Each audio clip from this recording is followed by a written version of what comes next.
12 ಜ್ಯೋತಿರ್ಲಿಂಗನ ಒಂದೇ ಕಡೆ ನೋಡಬಹುದು ನಮ್ಮ ಮೈಸೂರಿನ ವಿಜಯನಗರ ಐಶ್ವರ್ಯ ಪೆಟ್ರೋಲ್ ಬಂಕ್ ಹತ್ತಿರ. ಹೌದು, ಜ್ಞಾನ ವಿಜ್ಞಾನ ದಿವ್ಯ ದರ್ಶನ ಮೇಳ ನಡೀತಾ ಇದೆ.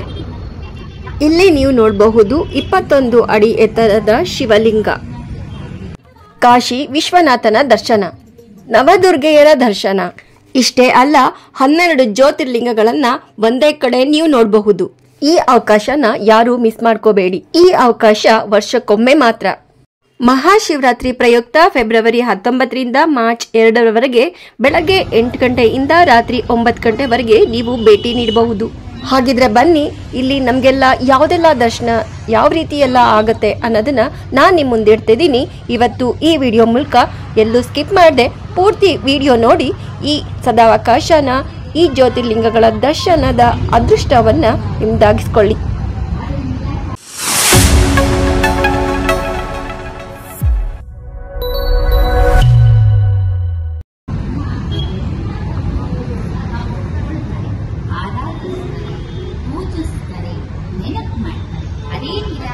ಪರಂಜ್ಯೋತಿ ಪರಮಾತ್ಮ ಯಾರ ಹೆಸರು ಸತ್ಯಂ ಶಿವಂ ಸುಂದರಂ.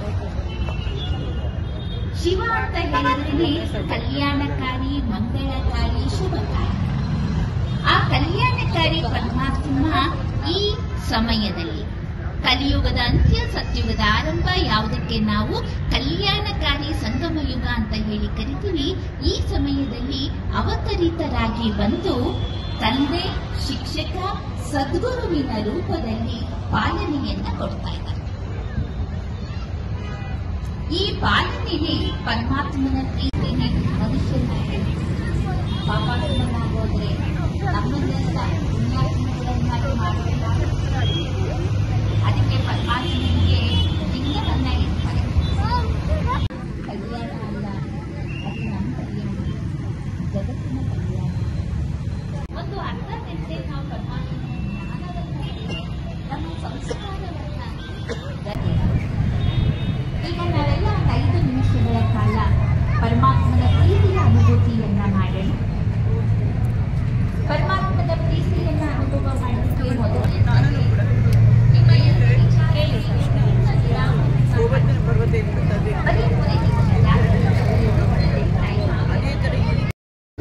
ಭಗವಂತನ ನಾಮ, ಅವನ ಹೆಸರು ಶಿವ ಅಂತ.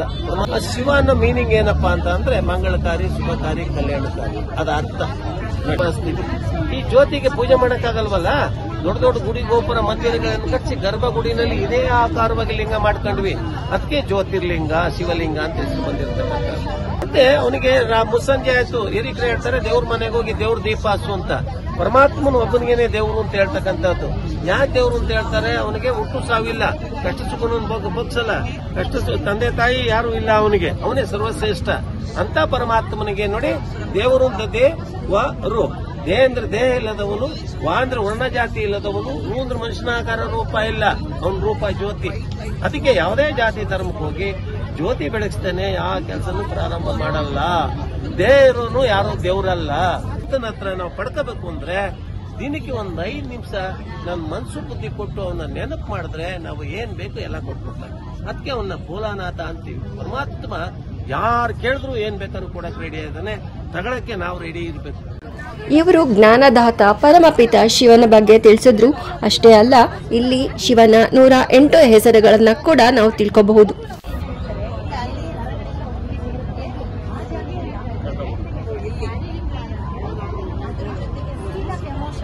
ಇಲ್ಲಿ ಮೆದುಳಿನ ಮೇಲೆ ಒತ್ತಡದ ದುಷ್ಪರಿಣಾಮಗಳೇನು, ಆಧ್ಯಾತ್ಮಿಕ ಸತ್ಯದ ಬಗ್ಗೆ ವೈಜ್ಞಾನಿಕ ಪುರಾವೆಗಳೇನು, ಇವುಗಳ ಬಗ್ಗೆ ಇವರು ಇಲ್ಲಿ ತಿಳಿಸ್ಕೊಡ್ತಿದ್ದಾರೆ.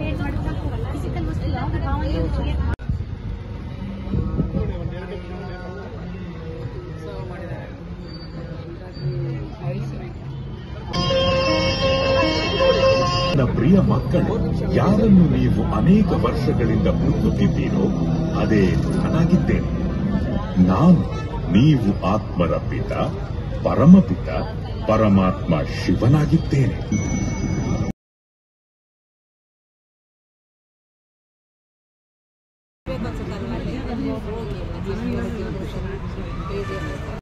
ಎಷ್ಟೋ ಜನಕ್ಕೆ ಮೆಡಿಟೇಷನ್ ಮಾಡೋದಕ್ಕೆ ಮನಸ್ಸೇ ಬರಲ್ಲ. ಆ ಮೆಡಿಟೇಷನ್ ಮಾಡಿದ್ರೆ ಯಾವ ಥರ ಫೀಲ್ ಆಗುತ್ತೆ ಅನ್ನೋದನ್ನು ಅವ್ರಿಗೆ ಇಲ್ಲಿ ಈ ಸ್ಥಳದಲ್ಲಿ ಅವ್ರಿಗೆ ಫೀಲ್ ಮಾಡಿಸ್ತಾ ಇದ್ದಾರೆ. ಮೆಡಿಟೇಷನ್ ಮಾಡೋದ್ರಿಂದ ಯಾವ ರೀತಿ ಮನಸ್ಸಿಗೆ ಸಮಾಧಾನ ಆಗುತ್ತೆ ಅನ್ನೋದನ್ನು ನಾವಿಲ್ಲಿ ಫೀಲ್ ಮಾಡಬಹುದು. ನೋಡಿ, ಇಲ್ಲಿ ಇದು ಇವತ್ತಿನ ಈ ಕಾರ್ಯಕ್ರಮದ ಅತ್ಯಂತ ಆಕರ್ಷಣೀಯವಾದ ಕಾರ್ಯಕ್ರಮ ಇದು. ಇಲ್ಲಿ ನೋಡಿ, ಬ್ರಹ್ಮಕುಮಾರೀಸ್ ಈಶ್ವರಿ ಸಮಾಜದ ವಿದ್ಯಾರ್ಥಿನಿಯರು ಅಥವಾ ಭಕ್ತ ವೃಂದದವರು ಇದನ್ನು ನವದುರ್ಗೆಯರ ಅಲಂಕಾರ ಮಾಡಿಕೊಂಡು ಅವರೇ ಸ್ವತಃ ನೋಡಿ ಎಲ್ಲೂ ಒಂದು ಸ್ವಲ್ಪನೂ ಅಲ್ಗಾಡದೆ ಅದು ನಿಜವಾಗ್ಲೂ ಅಲ್ಲಿ ನವದುರ್ಗೆಯರೇ ಕುತ್ಕೊಂಡಿದ್ದಾರೇನೋ ಅಂತ ನಂಬ್ಕೊಳ್ಳೋಷ್ಟು ಅಷ್ಟು ತಟಸ್ಥವಾಗಿ ಕುತ್ಕೊಂಡು ಅವರು ನಮಗೆಲ್ಲ ನವದುರ್ಗೆಯರ ದರ್ಶನನ ನೀಡ್ತಾ ಇದ್ದಾರೆ.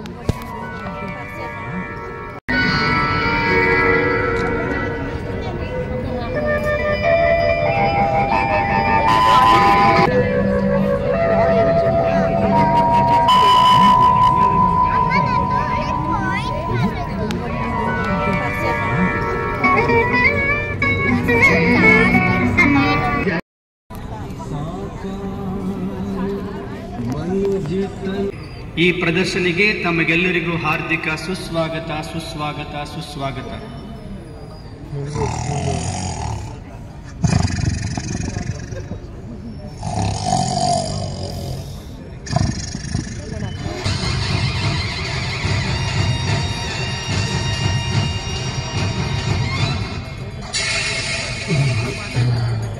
ಕುಂಭಕರ್ಣನನ್ನು ಎಚ್ಚರಗೊಳಿಸಲು ಎಲ್ಲರೂ ಬಹಳ ಪ್ರಯತ್ನಿಸಿದರು. ಆದರೆ ಕುಂಭಕರ್ಣ ಏಳುತ್ತಿಲ್ಲ. ವಾಸ್ತವವಾಗಿ ಕುಂಭಕರ್ಣ ಎಂದರೆ ಕಲಿಯುಗ ಎನ್ನುವ ರಾವಣ ನಗರಿಯಲ್ಲಿ ಅಜ್ಞಾನವೆಂಬ ಅಂಧಕಾರದಲ್ಲಿ ಮಲಗಿರುವ ಮನುಷ್ಯನ ಸಂಕೇತ. ಬನ್ನಿ ನೋಡಿ, ಕುಂಭಕರ್ಣ ನಿದ್ರೆಯಲ್ಲಿ ಮಲಗಿರುವ ಮಾನವನನ್ನು ಬ್ರಹ್ಮಕುಮಾರಿ ಸಹೋದರ ಸಹೋದರಿಯರು ಎಚ್ಚರಗೊಳಿಸುತ್ತಿದ್ದಾರೆ. ಏಳು ಅಣ್ಣ, ನೋಡು, ಈ ಸೃಷ್ಟಿಯಲ್ಲಿ ಪುನಃ ಧರ್ಮಗ್ಲಾನಿಯ ಸಮಯ ಬಂದಾಗಿದೆ. ಅಂದರೆ ಈಗ ಈ ಸೃಷ್ಟಿಯಿಂದ ಪವಿತ್ರತೆ, ಸತ್ಯತೆ, ಏಕತೆ ಹಾಗೂ ಮಾನವತೆ ಸಂಪೂರ್ಣ ಮಾಯವಾಗಿದೆ.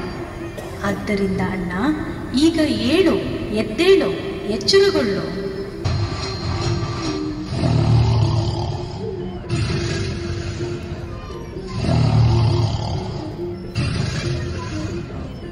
ಹೇ ಪ್ರಿಯ ಆತ್ಮನೇ, ಏಳು. ಈಗ ಈ ಸೃಷ್ಟಿ ಚಕ್ರ ಪುನಃ ಕಲಿಯುಗದ ಅಂತಿಮ ಚರಣವನ್ನು ತಲುಪಿದೆ. ಭೂಮಿಯ ಮೇಲೆ ಹೆಚ್ಚುತ್ತಿರುವ ಉಷ್ಣತೆ, ಪರಮಾಣು ಬಾಂಬುಗಳು, ನೈಸರ್ಗಿಕ ವಿಕೋಪಗಳು ಹಾಗೂ ರೋಗ ರುಜಿನ ಇತ್ಯಾದಿಗಳು ಅಂತಿಮ ಸಮಯದ ಲಕ್ಷಣಗಳಾಗಿವೆ. ಸಮಯ ತುಂಬ ಕಡಿಮೆ ಉಳಿದಿದೆ. ಏಳು, ಎಚ್ಚರಗೊಳ್ಳು.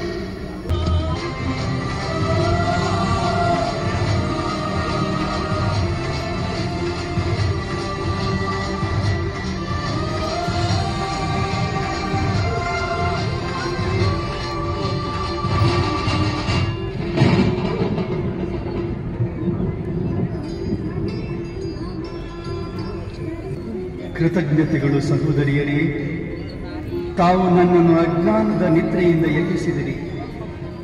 ಈ ಅಮೂಲ್ಯ ಶಿವ ಸಂದೇಶವನ್ನು ನೀಡಿದಿರಿ. ಪ್ರಿಯ ಮಿತ್ರರೇ, ತಾವು ಸಹ ಅವಶ್ಯವಾಗಿ ಈಶ್ವರೀಯ ಸತ್ಯ ಜ್ಞಾನ ಹಾಗೂ ರಾಜಯೋಗವನ್ನು ಕಲಿತು ತಮ್ಮ ಜೀವನವನ್ನು ಧನ್ಯವಾಗಿಸಿಕೊಳ್ಳಿರಿ.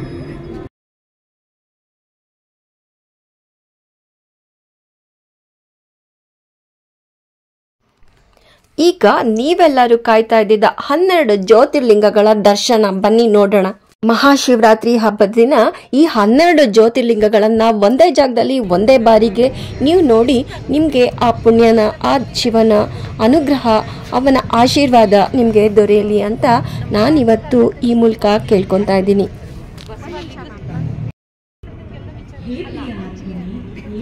ನಾವು ಲಿಂಗ ದರ್ಶನ ಮಾಡಿದ್ರೆ ಏನು ಸಿಗಲ್ಲ. ಆ ಲಿಂಗನೇ ಯಾಕೆ ಸ್ಥಾಪನೆ ಮಾಡಿದ್ದಾರೆ, ಯಾಕೆ ನಮ್ಮ ಭಾರತದಾದ್ಯಂತ ಅದನ್ನು ಪೂಜೆ ಮಾಡ್ತೀವಿ, ಆ ಲಿಂಗದ ಮುಂದೆ ಬಸವನ್ನ ಯಾಕೆ ಇಟ್ಟಿದ್ದಾರೆ, ಬಸವ ಯಾಕೆ ಅದೇ ಲಿಂಗನೇ ನೋಡ್ತಾ ಇದೆ, ನಾವು ಯಾವುದೇ ಶುಭ ಕಾರ್ಯಗಳನ್ನ ಮಾಡಿದ್ರು ಜ್ಯೋತಿನ ಯಾಕೆ ಬೆಳಗ್ತೀವಿ, ದೇವ್ರ ಮುಂದೆನೂ ನಾವು ಜ್ಯೋತಿನ ಹಾಕ್ಬೇಕು. ಈ ಎಲ್ಲ ವಿಚಾರ ಗೊತ್ತಾಗಬೇಕು ಅಂದರೆ ನಾವು ಒಂದು ಅರ್ಧ ಗಂಟೆ ನಾವು ಈ ಒಂದು ಸಂಸ್ಥೆಗೆ ನಮ್ಮ ಅಮೂಲ್ಯವಾದ ಸಮಯ ಅದನ್ನು ಕೊಡಬೇಕು. ನಾವು ನೋಡಿ ಎಲ್ಲೋ ನಿಂತು ಕಾಲ ಕಳೆದ್ಬಿಡ್ತೀವಿ, ಟಿವಿ ನೋಡ್ತಾ ಕಳೆದ್ಬಿಡ್ತೀವಿ, ಫ್ರೆಂಡ್ ಜೊತೆ ಮಾತಾಡ್ತಾ ಕಳೆದ್ಬಿಡ್ತೀವಿ. ಅದನ್ನ ಈ ಒಂದು ಒಳ್ಳೆ ವಿಚಾರಗಳನ್ನ ತಿಳ್ಕೊಳ್ಳೋಕೆ ಜ್ಞಾನಾರ್ಜನೆ ಆಗೋದಕ್ಕೋಸ್ಕರ ಈಗ ಅಲ್ಲಿ ಕುಂಭಕರ್ಣ ಯಾಕೆ ಇಟ್ಟಿದ್ದಾರೆ? ಅಜ್ಞಾನ ನಿದ್ರೆಯಲ್ಲಿ ಮಲಗಿರುವಂತ ನಮ್ಮನ್ನ ಜಾಗೃತಗೊಳಿಸ್ಕೊಳ್ಳೋದಕ್ಕೋಸ್ಕರ. ಅದರಿಂದ ನೀವು ಅಲ್ಲಿ ಸಮೀಪದ ಸೆಂಟರ್ಗಳಿಗೆ ಹೋಗಿ ವಿಚಾರ ಗೊತ್ತಾಗುತ್ತೆ. Thank you.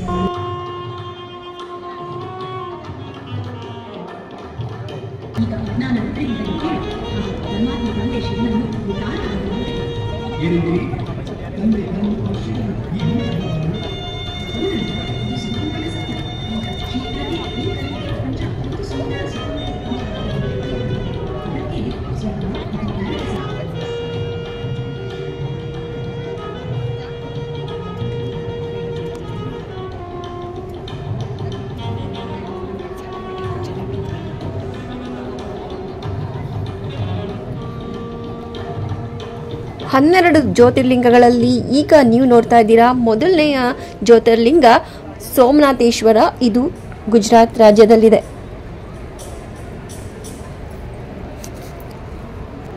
ಎರಡನೆಯದಾಗಿ ಶ್ರೀಶೈಲ ಮಲ್ಲಿಕಾರ್ಜುನ. ಈ ಕ್ಷೇತ್ರ ಆಂಧ್ರ ಪ್ರದೇಶದಲ್ಲಿದೆ.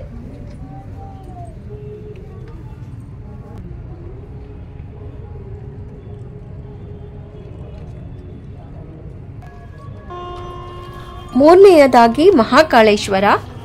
ಇದು ಮಧ್ಯಪ್ರದೇಶದ ಉಜ್ಜಯಿನಿಯ ದಟ್ಟ ಕಾಡು ಪ್ರದೇಶದಲ್ಲಿದೆ.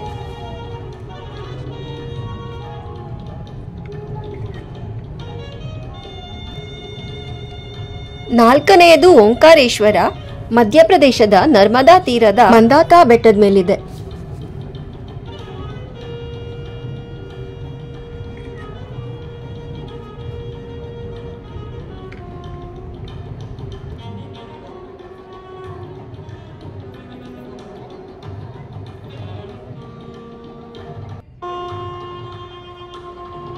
ಐದನೆಯದಾಗಿ ವೈದ್ಯನಾಥೇಶ್ವರ. ಕ್ಷೇತ್ರವು ಬಿಹಾರ ರಾಜ್ಯದಲ್ಲಿದೆ.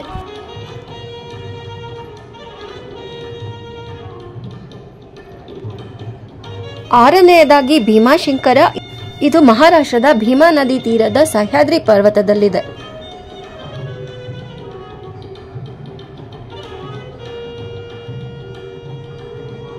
ಇನ್ನು ಏಳನೆಯ ಜ್ಯೋತಿರ್ಲಿಂಗ ವಿಶಾಲವಾದ ದೇವಸ್ಥಾನ ತಮಿಳುನಾಡಿನ ದಕ್ಷಿಣ ಭಾಗದಲ್ಲಿರುವ ಸಮುದ್ರ ತೀರದ ರಾಮೇಶ್ವರಂನಲ್ಲಿದೆ.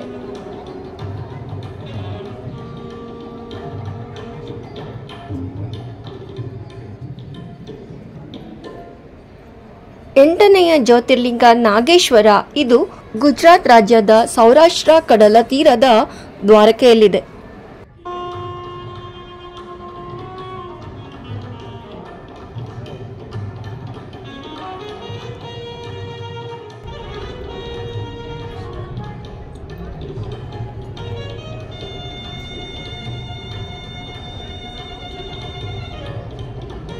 ಒಂಬತ್ತನೆಯ ಜ್ಯೋತಿರ್ಲಿಂಗ ವಿಶ್ವನಾಥ. ಉತ್ತರ ಪ್ರದೇಶದ ವಾರಣಾಸಿ ನಗರದ ಗಂಗಾ ನದಿ ತೀರದಲ್ಲಿದೆ.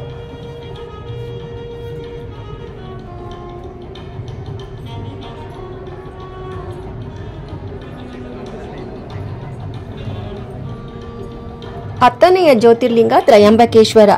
ಈ ಕ್ಷೇತ್ರ ನಾಸಿಕ್ ನಗರದ ಸಮೀಪದ ಬ್ರಹ್ಮಗಿರಿ ಬೆಟ್ಟದಲ್ಲಿರುವ ಗೋದಾವರಿ ನದಿಯ ಉಗಮ ಸ್ಥಾನದ ಬಳಿ ಇದೆ.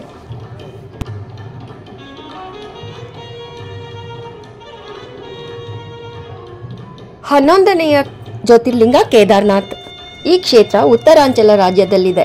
ಹಿಮಾಲಯದ ಕೇದಾರ ಪರ್ವತದಲ್ಲಿನ ಮಂದಾಕಿನಿ ನದಿಯು ಉಗಮವಾಗುವ ಸಮೀಪದಲ್ಲಿದೆ.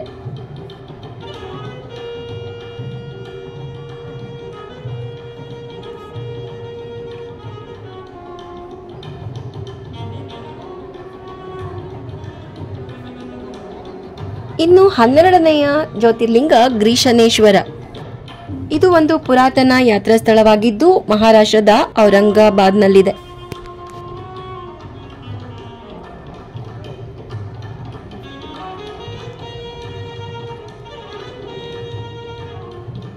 ನೋಡಿದ್ರಲ್ಲ ಎಲ್ಲ 12 ಜ್ಯೋತಿರ್ಲಿಂಗಗಳನ್ನ ಒಂದೇ ಸ್ಥಳದಲ್ಲಿ ಒಂದೇ ಬಾರಿಗೆ. ಏನ್ ಅನ್ಸ್ತು? ನಿಮ್ಗೆಲ್ಲ ಖುಷಿ ಆಯ್ತಾ? ಜ್ಯೋತಿರ್ಲಿಂಗಗಳ ದರ್ಶನ ಮಾಡಿ ನಿಮಗೆಲ್ಲ ಖುಷಿ ಆಗಿದ್ರೆ ಈ ವಿಡಿಯೋನ ಒಂದು ಕಾಮೆಂಟ್ ಮೂಲಕ, ಒಂದು ಲೈಕ್ ಮೂಲಕ, ನನ್ನ ಚಾನಲ್ನ ಸಬ್ಸ್ಕ್ರೈಬ್ ಮಾಡೋದ್ರ ಮೂಲಕ ನನಗೆ ಸಪೋರ್ಟ್ ಮಾಡ್ತೀರಾ ಅಲ್ವಾ? ಇಷ್ಟೊತ್ತು ನೀವು 12 ಜ್ಯೋತಿರ್ಲಿಂಗಗಳನ್ನು ದರ್ಶನ ಮಾಡಿದ್ರಿ. ಈಗ ನಾವು ಹೋಗ್ತಿರೋದು ಕಾಶಿ ವಿಶ್ವನಾಥನ ದರ್ಶನ ಮಾಡೋದಕ್ಕೆ.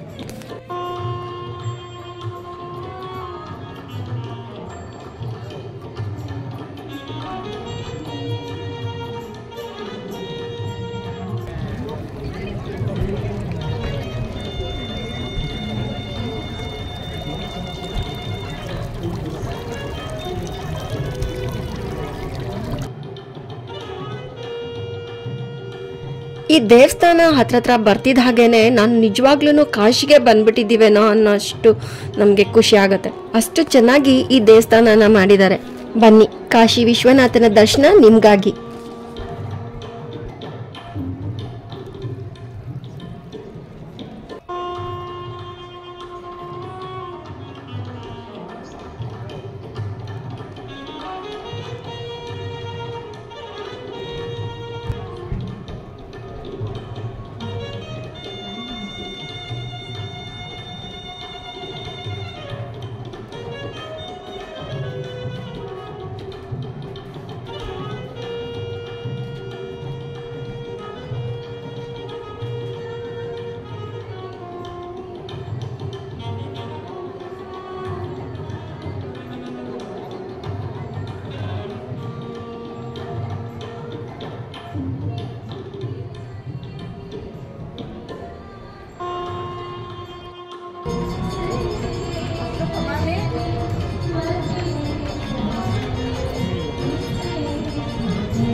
ಹೇಗನ್ನಿಸ್ತು ವಿಡಿಯೋ? ಇಷ್ಟ ಆಯ್ತಾ? ಈ ಜ್ಯೋತಿರ್ಲಿಂಗ ದರ್ಶನ ಮಾರ್ಚ್ 2ನೇ ತಾರೀಕುವರೆಗೂ ಇರುತ್ತೆ. ನೀವು ಸ್ವಲ್ಪ ವೇಳೆ ಬಿಡುವು ಮಾಡಿಕೊಂಡು ಈ ಜ್ಯೋತಿರ್ಲಿಂಗ ದರ್ಶನನ ಮಾಡ್ಕೊಂಡು ಬನ್ನಿ ಅಂತ ಈ ವಿಡಿಯೋ ಮೂಲಕ ಹೇಳೋದಕ್ಕೆ ಇಷ್ಟಪಡ್ತೀನಿ. ನನ್ನ ಚಾನಲ್ನ ಸಬ್ಸ್ಕ್ರೈಬ್ ಮಾಡಿಲ್ಲ ಅಂದರೆ ದಯವಿಟ್ಟು ಸಬ್ಸ್ಕ್ರೈಬ್ ಮಾಡ್ಕೊಳ್ಳಿ. ಹಾಗೆಯೇ ಈ ವಿಡಿಯೋನ ಲೈಕ್ ಮಾಡೋದನ್ನು, ಹಾಗೆ ಇಷ್ಟ ಆಗಿರೋದು ಏನು ಅನ್ನೋದನ್ನು ಕಮೆಂಟ್ ಮಾಡೋದನ್ನು ಮರಿಬೇಡಿ. ಮತ್ತೆ ಮುಂದಿನ ವಿಡಿಯೋದಲ್ಲಿ ಸಿಗೋಣ. ವಂದನೆಗಳು.